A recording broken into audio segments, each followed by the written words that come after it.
Hello, everyone, and welcome into episode 2 of WST Bombers Report. My name is Connor Hrabchak. Soon, I'm going to be joined by Zach Schnitzer, a.k.a. Schnitzy, from Bonfire Sports Winnipeg. And together, we are going to break down the Bombers' 41-20 loss to the Calgary Stampeders. A lot to take away from this game. Pretty much a shocking night at Princess Auto Stadium. We'll get into it with Schnitzy. But thank you everyone for checking it out. This is episode 2. If you checked out episode 1, that was coming out of the bye. We broke down all 3 or 4 at that time of the Winnipeg Blue Bombers games. And now we're breaking down this one. We've got some fun segments coming up later on as well. But without further ado, let's get Zach in here. Zach, how are you doing after that 41-20 loss on Friday night to the Stamps? Dude, I'm just sorry for you and all the fans that had to go to that game with all the hype, with the fact that it was the 8th straight sellout. The Stamps had lost 7 straight or 8 straight games at Princess Auto Stadium, hadn't won there since 2017. Yep. Bombers are 17-0 after a bye, including playoffs. And after a bye to chew on an absolutely embarrassing loss to the Stamps, time to rest, time to prep, time to get motivated. They got absolutely killed. Yeah. Again, it was almost the same game. A pick 6. The defense had breakdowns. We get a garbage time TD to a receiver who gets their first Bombers touchdown with Case and Stearns last week. Doesn't matter. Yeah. The offense looks stagnant. And Calgary just has their way with us again. Yeah. It was an absolute butt kicking. And now we have to be concerned about this Bombers team. Because, yeah, they're 3-2 and they're over 500, but they've beaten BC twice in Edmonton, 2 teams that don't have a great defense. And now they've played Calgary back to back and they've lost bad. Now, albeit Calgary's been a great team and we can get to Calgary, but if you're a Bombers fan and if you're a player, you got to be looking in the mirror and saying, what is going on here? This is trending in the absolute wrong direction for a variety of reasons. And what are we going to get next week? Yeah. Because, man, going into Toronto, a team that's struggling, that's last in many offensive and defensive categories, it's a Nick Arbuckle revenge game. We'll get to that too. What are we going to see next week? And I honestly don't know. Yeah, that's something we'll get into later on as well. We are going to preview next week's game against the Toronto Argonauts. The Bombers are now heading into a home-and-home against the Argos, so they're going to go on the road, play them there on Saturday night, and then come back and play them at Princess Auto Stadium. Speaking of Princess Auto Stadium, my main thing from last night's game, Schnitzy, and look, I've been to Bomber games, been a season ticket holder for, 7-8 years now. I've been to games that they've lost. I've been to games that there's been heartbreaking losses, but the feeling walking out of that stadium last night was just shocking to me. I was walking out and I like going into the game, 8 straight sellout. You talk about all the hype, revenge game, going up against Calgary again, coming off the bye. The Bombers are dynamite off a bye. And yes, they didn't have Dalton Schoen or Stanley Bryant, but it was the Bombers at home off a bye. Like, that is something you could always count on. And not only did they lose, like you said, they got their butts kicked, and we're going to get into it. Let's get into it right now, actually. Bombers lose 41-20 against the Calgary Stampeders. Zach Collaros, I think the biggest news coming out of this game, he exited this game middle to late second quarter after taking a clean hit to the ribs. And I think it's kind of safe to assume Mike O'Shea did not provide any update after the game, but I think it's safe to assume that it's a head injury or at least upper body. If it's ribs, he got hit pretty hard in the ribs, but also the whiplash and his head kind of bounced against the turf. A pretty scary hit that he took, albeit clean, but Zach Collaros did not return to the game. And when he got hurt, it was 17-13 for Calgary. He got hurt on an interception. And then from that point forward, I mean, the Nick Dembski touchdown made it 13-10 Bombers. Then the Calgary Stampeders scored 31 unanswered points in this game and led 41-13 in the fourth quarter.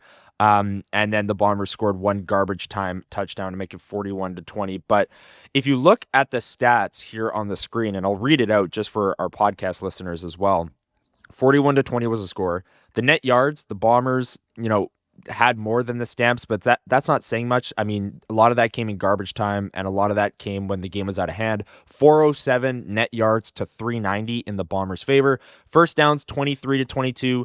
The big plays. We talked about this last week, Schnitzy, as well, in Calgary. 4 big plays for Calgary, 2 for Winnipeg, and then if you want to see where this game got out of hand, the final kind of stat that I have on that card, turnovers 6-1. The Bombers threw 4 interceptions and had 2 turnovers on downs in this game. And the 2 turnovers on downs also came in the fourth quarter when the game was out of hand and they were, pressing. But the 4 interceptions, one of them being a pick six from Chris Strevler.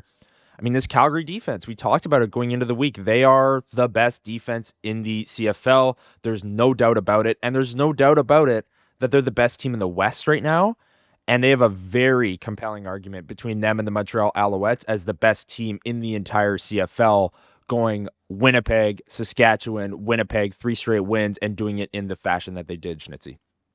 Yeah, I mean, just to touch on Calgary for a second, they are the real deal. They have beaten 2 undefeated teams, the Bombers in the Stampede Bowl, and then the Riders by double digits. The Riders were undefeated as well. And then they come into Princess Auto Stadium and beat the Bombers by double digits, caused 6 turnovers. Like a football game. One of the wonderful things about football, Connor, that I love, and you're more of you're a hockey guy, right? Lots of shifts, right? Yeah. You get 13 drives in a game. That's it. Mm-hmm. And the Bombers turned it over on half of them. And, on 2 of them, it was a pick six. And then it was a one awful pick by Strevler on the run on first down. Like, just eat the ball or throw it away. He throws it sort of sidearm across his body, gets picked off by Green in the red zone. Like, you cannot do that. And then a second pick six was just, I mean, credit Webb. He obviously, it was film study. He broke on that ball. He knew exactly what Strevler was going to do. It was a short throw that he just took to the house for 18 yards. But the Stamps are the real deal. Like, this team, I would say, is the best team in the CFL right now. That being said, the Bombers have to look in the mirror here because they were awful. And all of the things we were concerned about going into this game, I like that you touched on the big plays, man. Mm-hmm. Like 330-plus yard passes. Like, the secondary of the Bombers is probably where I'm most concerned. That and quarterbacking.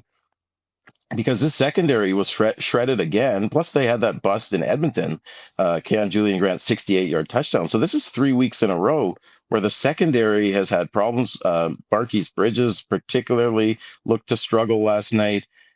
The pass rush wasn't getting home whatsoever. In fact, John Hodge talked about this on his usual post-game 3-down article, that, teams take roughing the passer penalties when they're frustrated and they're not getting home. And so they're just kind of taking it out on the quarterback. Well, look at penalties. Like, this was so on Bombers. I'm like, who is this team? They had, I believe, 82 yards in penalties. 4 of them were 15-plus yarders, like roughing penalties. You had Willie Jefferson, who's supposed to be on the leader of this team, a guy who was involved in a scuffle in BC that was very uncharacteristic, and he got dressed down by Mike O'Shea. And then he spears the guy with his helmet. Like, of all the players, Willie Jefferson, who's a leader on this team, potentially the best player on this team, particularly on defense, cannot be taking penalties like that, because it's one thing to lose. It's another thing to get your butts kicked, but it's then another thing to lose your composure. And that is very un-Bombers-like, Connor. It's very un-Bombers-like because of the culture of this team and the character of this team, things that we're proud of. Like, as fans, we can take a loss. Like, teams lose, especially against really hot teams like Calgary. I would have been okay with that. But to lose this way is really uncharacteristic and has to be raising some, pretty significant red flags for Bomber fans. Yeah, and I think the word that Mike O'Shea used in his post-game interview on 680 CJOB was embarrassing in terms of, the performance that they put forward, and I don't think anyone would disagree with that. Another thing that I noted down listening to 680 CJOB after the game, they interviewed Chris Strevler. You, at the start of that statement there, mentioned the third quarter interception. I think this was the turning point in the game. It's inexcusable. Chris Strevler said, he said it himself. He needs to put that ball in a better spot, but not only on the throw, which I think you and I, Zach, can both agree. he's rolling to his left. He's got pressure in his face. He's throwing a ball late to the sideline. That's going to get picked like 90% of the time. The throw is an issue as well. But the time of the game, the situation, you brought it up, it was first down. They just got down to the 7-yard line. It was an 11-play drive, and they were marching the ball down the field, running the ball, read options, handing it to Brady. Chris Strevler was running quite a bit as well, some short passes. If they punch that ball in 20-17, and I think we're looking at a different game. I think the Bombers can then, change the way they play a little bit. They run the ball a little bit more. They don't have to open up the playbook. They can rely on their defense a little bit more, which, like you said, the secondary was not great. And we can maybe touch on that a little bit more later on when we get to our Blue Crew review. We got a few questions about that. But that interception, you could just tell in the building, I think, as well, or in the stadium, that it kind of took the air out of it. Like, here we go, Chris Strevler, maybe things will be okay.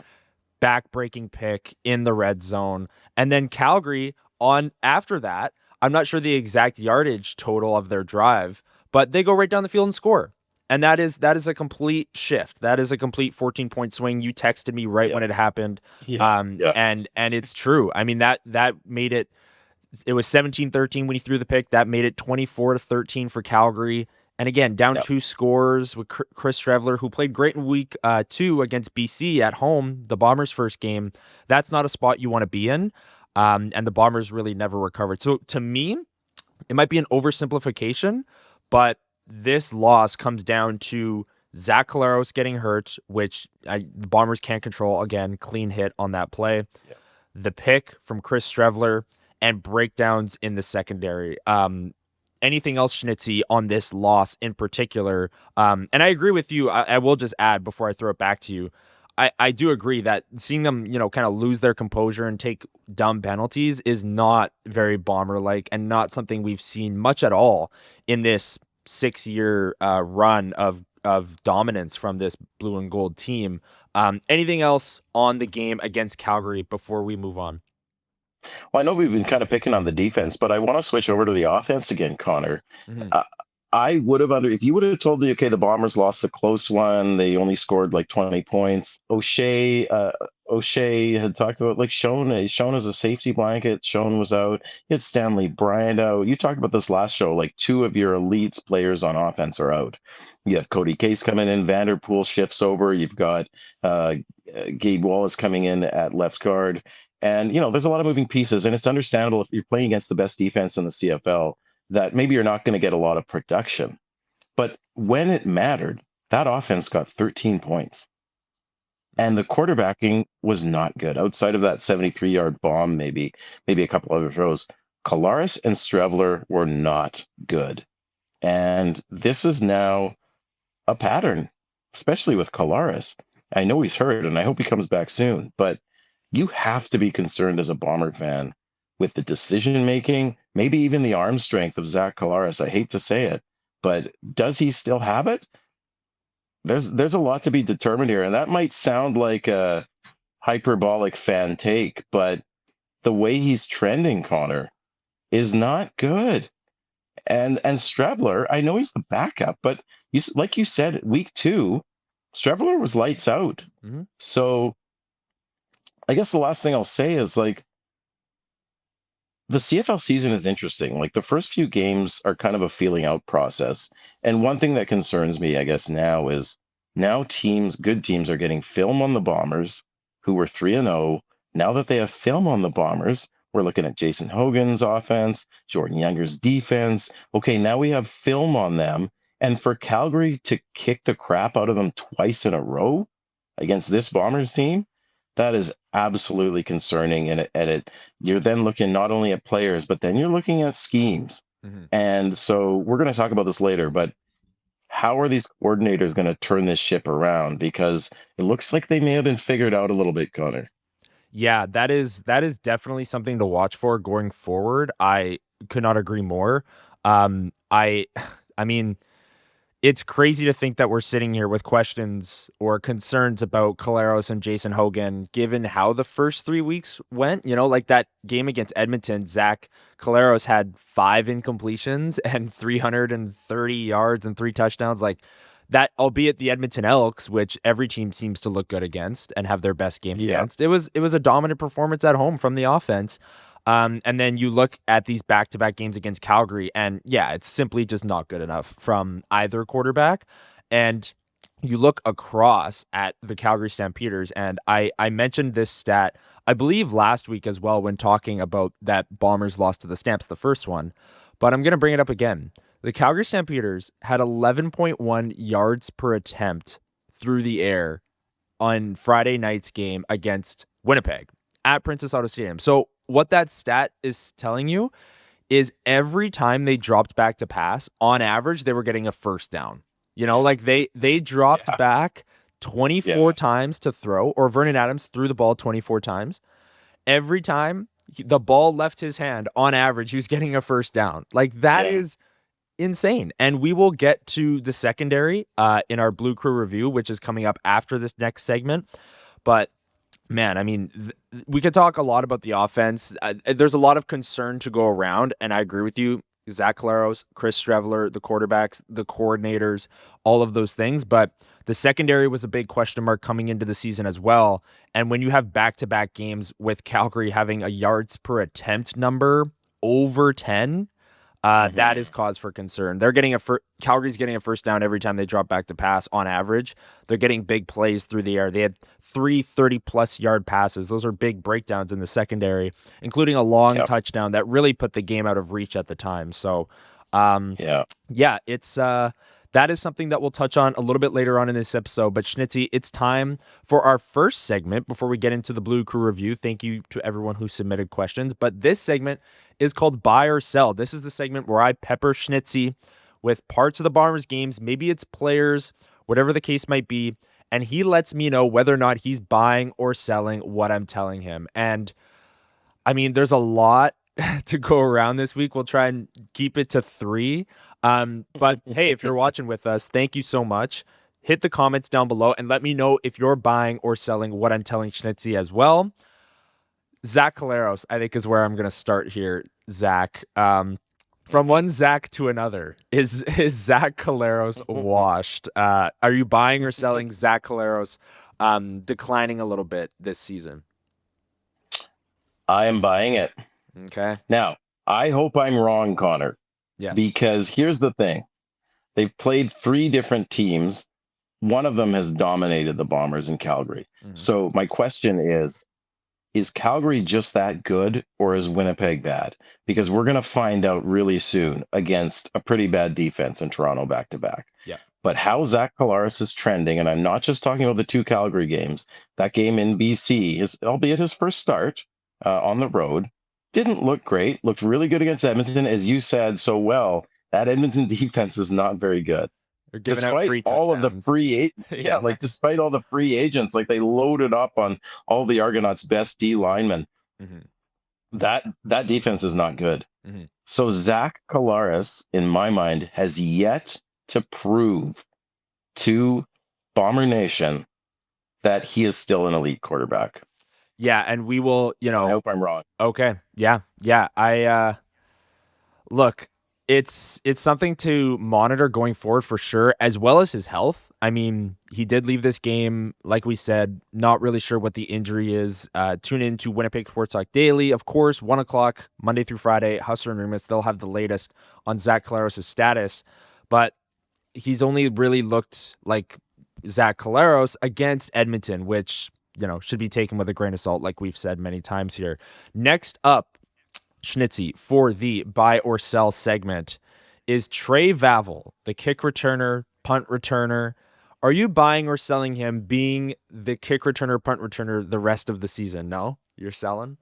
You're out? I'm selling. And I'm selling because this is a great buy or sell. I love that you picked Trey Vavel. Here's the thing. Trey Vavel was looking really good in the early season. At one point, he was leading the league in punt return average, but now he's sort of regressed to about middling stats in terms of his punt and kick returns. And he continues, and this is the biggest thing for me, is he continues to make really bad mistakes. And you can understand that as a rookie, maybe 1 or 2 in the first few games. He's now put the ball on the ground a couple times. Now, he picked it up a couple times, but he lost 1 fumble. He's bobbled the ball a couple times. July 3rd in the Stampede Bowl, he took a ball out of the end zone in a very close early game in the first quarter that he shouldn't have. Put them on the 6, which set up the pick 6. Should have taken the single. And then yesterday, now this is a tough one, right? Because as a fan, I actually had to look it up as to whether he could have just conceded the single, but his feet are inside the end zone. The ball is outside the end zone. He picks it up, and instead of conceding the single, which I believe is the rules, you can concede a single if your feet are in the end zone. He picks it up and gets tackled at like the 1 yard So line. I think Mike O'Shea was asked by Derek Taylor about this after the Okay. game, and Mike O'Shea said that Valvo made the right decision. So Really? I think the ball has to be Mike O'Shea, I think, said the ball has to cross the plane in order for it to count as a single. Okay. I think if he picked it up and then, brought it into the end zone, even though his feet are there, and then kneeled, I Safety? think it would have been a safety. Yeah. Really? So Okay. Well, thank you for because I was listening to DT for a second. He's like, oh yeah, no, that he should have conceded. So yes. that's the thing. Isn't the CFL great? Because like every game, there's something that happens that like Yeah. I've been watching this game for like 30 years. I should probably know that, but there's always a play where I'm like, there's always something, man. But okay, so I'll give Babel a pass on that one. But you notice that as the game wore on, who was returning balls? It wasn't Babel anymore. And I don't think he got hurt, but Cody Case was doing returns, and Cody Case had about a 21-yard average in kickoff returns, which was better than Babel, who had about a 17-yard average. So I think Cody Case has some speed, and I do wonder, Connor, whether Cody Case was picked ahead of Dylan Mitchell. One, because Dylan Mitchell's not really a slot receiver, but two, did they want to try someone else out on returns? Maybe. And they did. So if the coaches switched to Case, unless Babel was injured and we haven't heard about it, then if the coaches are selling on him, then I'm selling on him. Nice. I like that rationale there. Last one for buy or sell. I'm just gonna give this one straight up. The Bombers secondary. You buying or selling? Selling. Selling. Like I'm selling my stock, man, and the stock price is not very high right now, so I'm No. taking a loss. But look, I think this secondary looked really, really good in the first three games of the season. One of those games was against Jeremiah Masoli. In fact, one and a bit were against Jeremiah Masoli. Then there's Trey Ford, who now we know with a bigger sample size is just not a very good pocket passer right now. Outside of that one game where he was 15 of 17, but if you looked at the PFF explanation of that, they were a lot of short passes that were turned into big gainers. But anyway, this secondary hasn't proven against a really good quarterback, except for Rourke. Like, I'll take that back. Rourke in the first game in week 2, they shut him down. I think he had like 9 passing yards in the first half, or most of the first half. But other than that, and that's a very small portion of the season so far, they've had a number of coverage busts. And I was looking at the stats yesterday. Teams on average have about 2.5 big plays a game. That means like a 30-plus yard punt return, 40-plus yard kickoff return, 30-plus yard pass, or 20-plus yard rush. Yesterday, the Bombers gave up 4 of them. Mm-hmm. Like if you and Lapo was talking about, I believe if you have a big play on offense, you have about a 67% chance of scoring a touchdown. So the CFL is it's a big field, man, a lot of ground to cover. You can't be giving up big plays like that. And so I think the secondary has a lot of questions right now, and I would sell. Okay. I'm also selling on the secondary. I mean, there's a lot of cause for concern. And I will say defense, especially in the CFL, I feel like, you hear the cliches always like the D-line helps the DBs and then the DBs help the D-line in terms of like the D-line creates pressure. The DBs can then, play a little bit more aggressive and the quarterback might make a few more mistakes. The Bombers also aren't getting enough pressure on the quarterback right now. Vernon Adams has a lot of time to pick his target and find the wide open receiver. But at the same time, there's way too many guys that are just wide open. And you have Marquise Bridges getting picked on, for the majority of the game on Friday night against Calgary. And yeah, they're hitting big touchdowns, 3 30-plus yard passes, a 20-plus yard run, 4 big plays, like you said, Zach, which is just, you can't let that up because, like you said, if you're letting up a big play, that's 4 drives where, 67% of the time that's ending in a touchdown. And some of the big plays even were touchdowns. I also think of one early in the game, first drive of the game. I believe it was. It was definitely in the first quarter.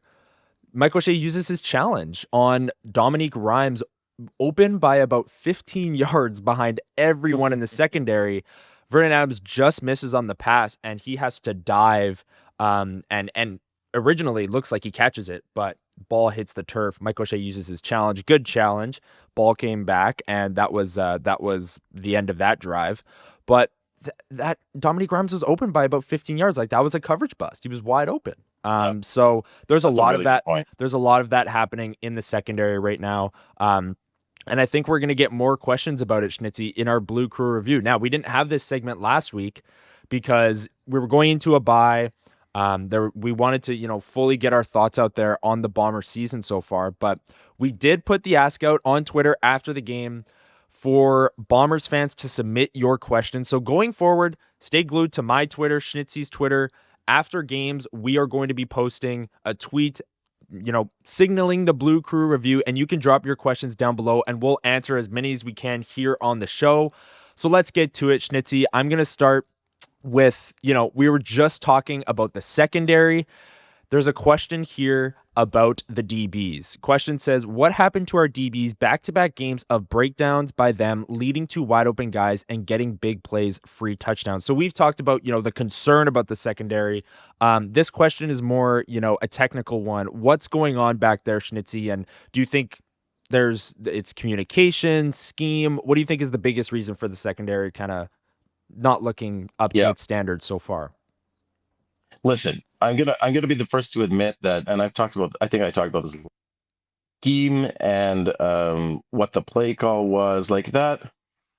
That's difficult to assess from a layperson who's like, I'm not a football X's and O's person, but I think first, and the other thing I want to say is what you said about the D line is really important, Connor. I think that's a great point, right?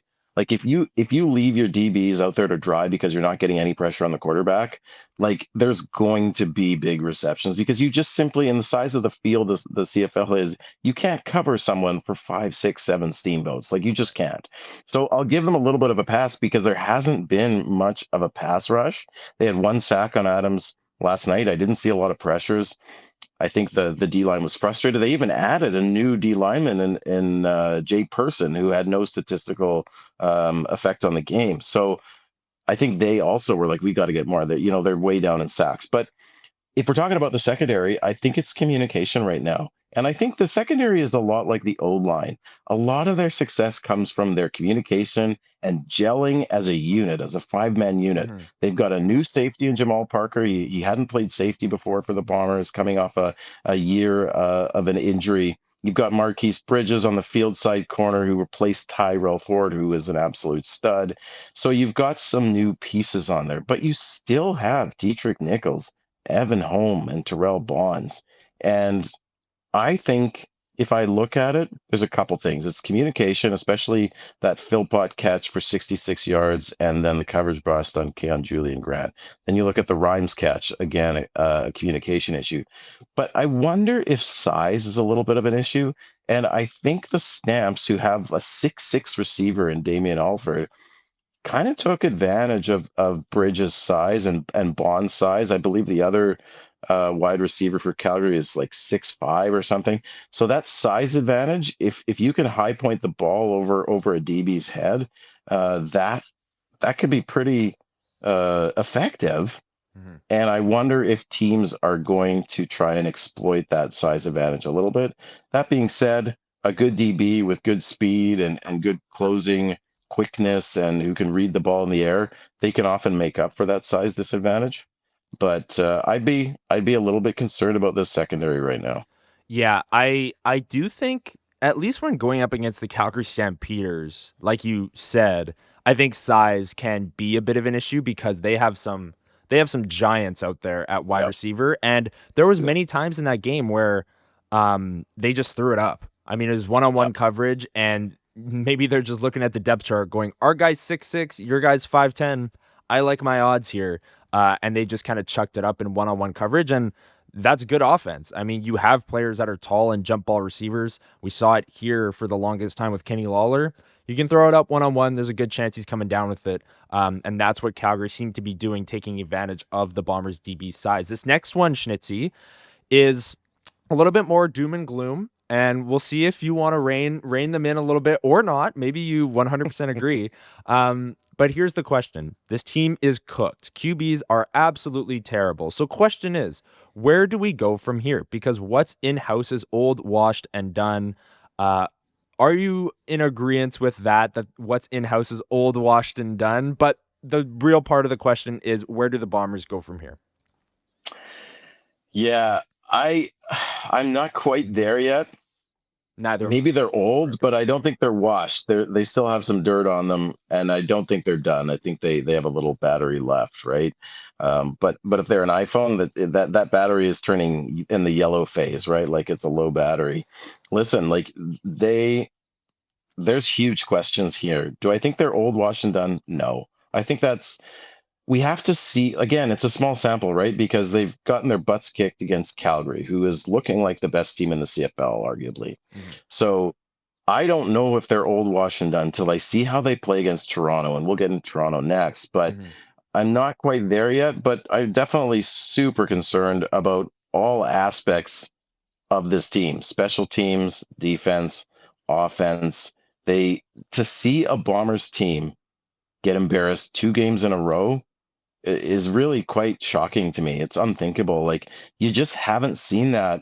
I don't remember the last time they got their butts kicked by a team and then got their butts kicked again by the same team after a bye. Yeah, Like that's the most shocking part to me after the bye at home. I know no Sean and Bryant, like I said off the top. Yeah. But that was part of, me leaving Princess Auto Stadium last night in shock and just thinking like this was Friday Night Football and Milt Stegall was back on the panel. That was awesome to see. We'll touch on that a little bit later on as well. But man, like the energy in that stadium was incredible, and this was supposed to be the revenge game, but they got their butts kicked. It was shocking for sure. But we appreciate the questions. Thank you, everyone, for submitting your questions for the Blue Crew review. We'll try and allocate more time for this going forward if we get more questions. But we're already going a little bit long here, so let's get to it, Schnitzy. Let's preview the Winnipeg Blue Bombers' upcoming game against the Toronto Argonauts. So they had the home and home against BC.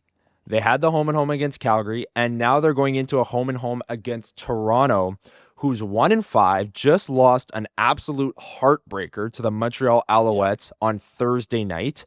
The Bombers are 3-2, and the stats up here, I'll read them out again for our podcast listeners. Bombers are 3-2, Argos are 1-5, passing yards per game pretty even, 263 for the Bombers, 262 for Toronto. Rushing yards per game, Bombers up at 123, Toronto at 46, so they are not a great running team.